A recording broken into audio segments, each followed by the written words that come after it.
I was just like laying there and thinking, okay, I have the lights on the street that can help me. If they fire at us, I can see the sparks of of their guns, to see them, to actually identify them and then neutralize them.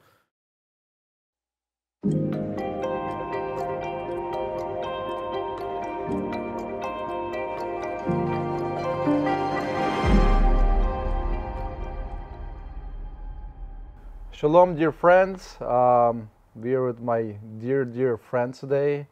He just came back from serving in the military. That's why his face is a little blurred. And we're going to call him Mr. A. Mr. A, man, it's so good to see you. Thank you. It's nice to see you too, Andre. I'm very happy to see you. I'm very glad that you're alive, that you're in one piece. First of all, I want to say thank you for your service. We're all praying for Israel, but especially we're praying for the IDF. So we love you and we appreciate you. Can you share a little bit about what you have experienced lately during the war and with your friends in the army? Well, yeah, as you said, as you mentioned earlier, that it's really important to have friends by your side, because like actually, I know people who went to Gaza and actually fought, because I was at the northern border, okay? So like I didn't go to Gaza, but then I know my friends who went there and they say that the only thing that kept them alive, or like, you know, happy to be there, was actually being surrounded by their friends, you know, by the people they love. And it's also important to have people that you love and you can share not only good but super bad and terrible experiences such as war. So yeah. Yeah, I mean, I remember just in August, I mean, a lot of you guys were just at the camp together, hanging out at the Jordan River, having fun, doing barbecue. And now a lot of these people who are young, 18, 19, 20 years old, they're all in the army, they're all fighting, and a lot of them are losing their lives. So tell me, bro, what was the most difficult times when you were at the border? I would say that the most difficult time or the challenge that I had is to actually not knowing what tomorrow holds for us. Like I didn't know what the future was and all that uncertainty, you know, going around. I think that's the hardest thing was for me, and also for like every soldier that I know, every citizen in this country basically. It's just like knowing that you don't know what's going to happen tomorrow, or like even like will it ever be tomorrow. I think that was the hardest. Anything else was just, you know, life. Can you tell me, how did you make it day to day? Can you elaborate on that a little bit, please? Well, me and my squad, we only saw that one goal, that, you know, we have to do our mission, do everything that we have to do in order for our country to win. And that's basically, you know, what kept us going, just knowing that we have bigger mission, bigger purpose, or like goal that we have to accomplish. So like little by little, day by day, it's what kept us going, I could say.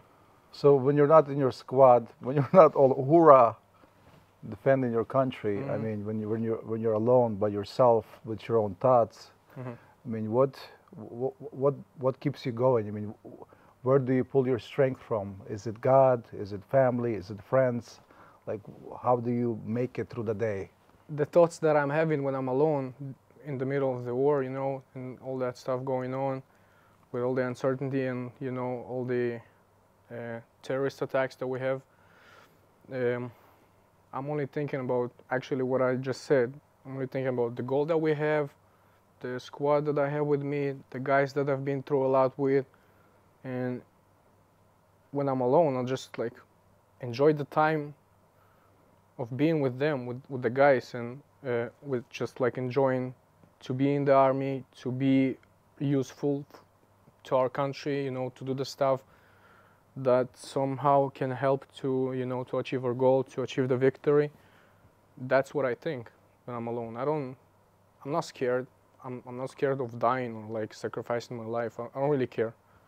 If it's something that I have to do, I'm gonna do that. So I'm not really worried or terrified about that. I'll just enjoy the time and like the privilege that I have, you know, to protect the citizens and do what I can do. That's it. I don't really have like thoughts about dying or stuff. I don't care. So what keeps you going is a sense of family. Family, friends, the country, yeah, all of that. Can you please tell us what was like one of your hardest days when you were in the military, and also one of your best days? What was like one of your highs and the lows that you have experienced? Yeah, I guess my lowest or like the most maybe dangerous stuff that I was going through.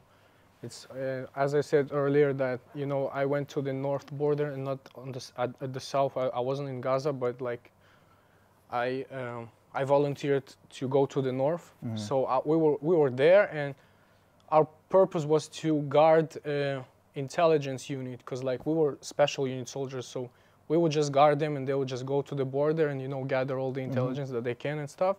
Patrolling through kibbutz with these guys from the intelligence units, and like they're not real fighters. They're soldiers, but they're not fighters, if you know what I mean. Like they're not combat soldiers, so they're not used to it and stuff. And we had the information that terrorists, maybe 3 or 4 terrorists, something like that, were about to enter the borders of the kibbutz.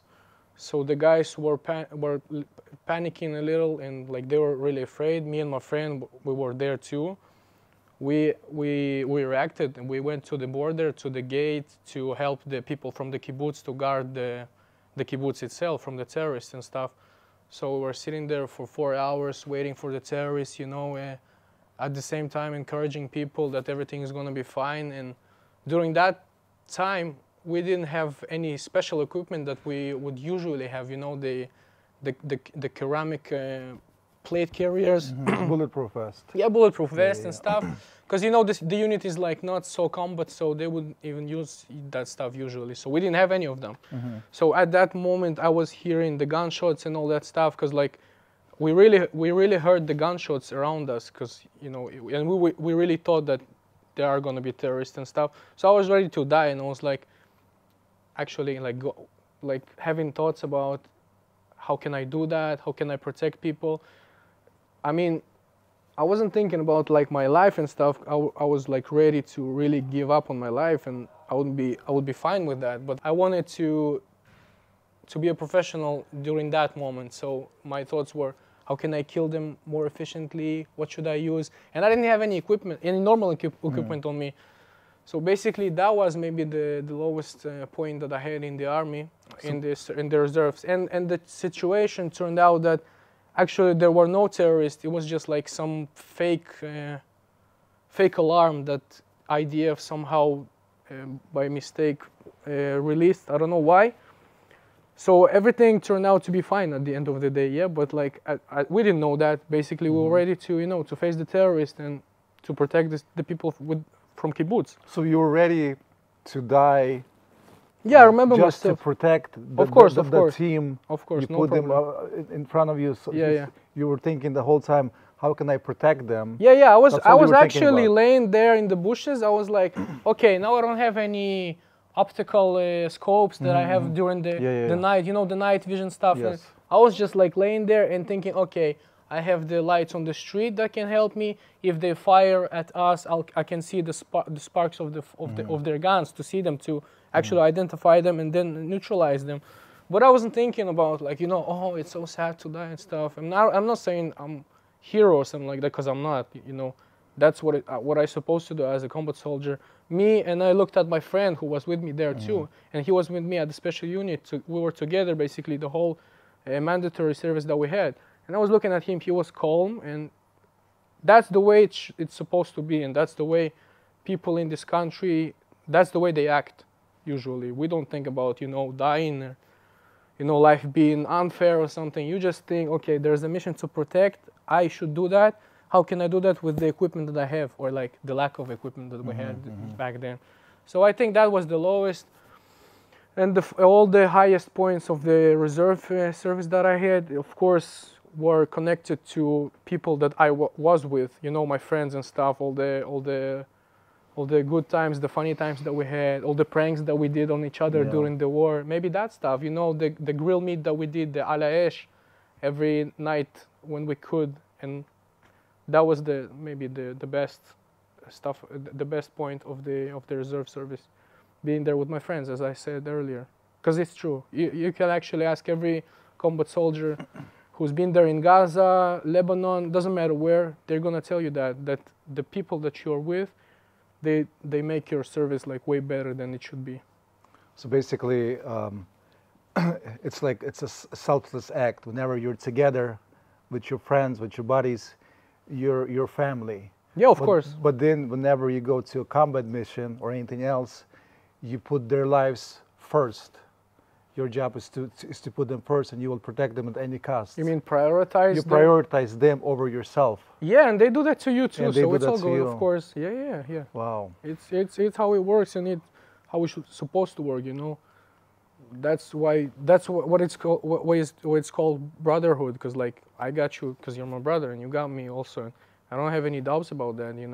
Because we've been through a lot of stuff during my mandatory service in the army. With these guys, I can rely on them, and they can rely on me too, and we know that.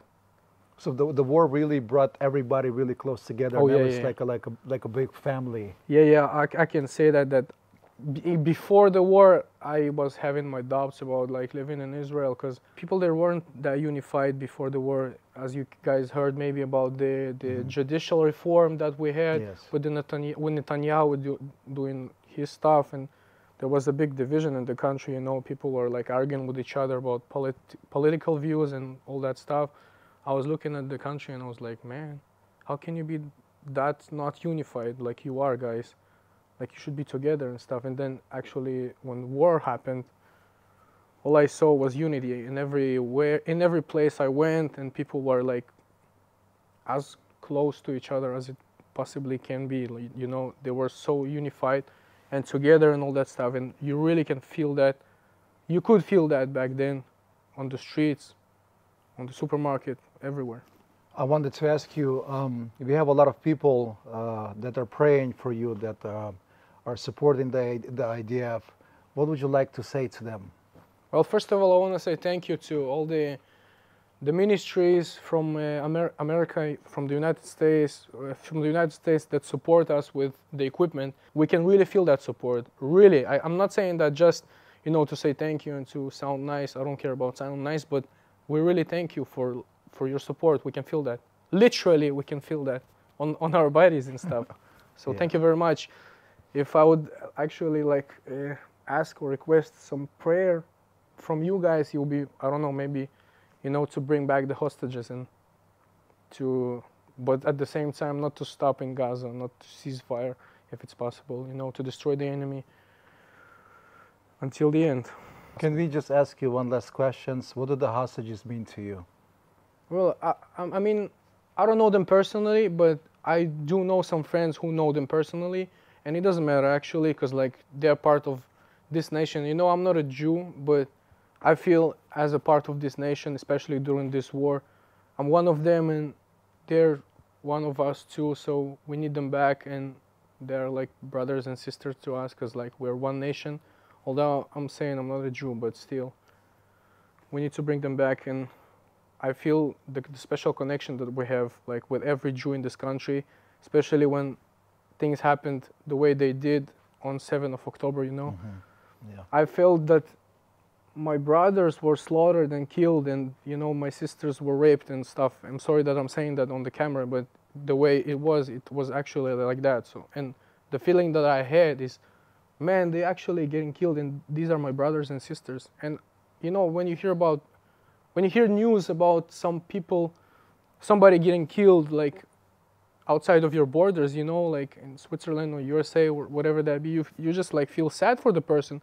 But you don't feel the connection. You don't feel like someone just killed your brother. You know what I'm saying? Family. And then when that thing happened on the October, I really felt that. I was like, somebody killed my brothers, raped my sisters, invaded my country, invaded homes of people that I don't know personally, but they are part of, my nation. Yeah. And it really frustrates me, and that's the way I feel. So back to your question, I didn't know the hostages, but I feel like I do know them, because we're part of the same nation.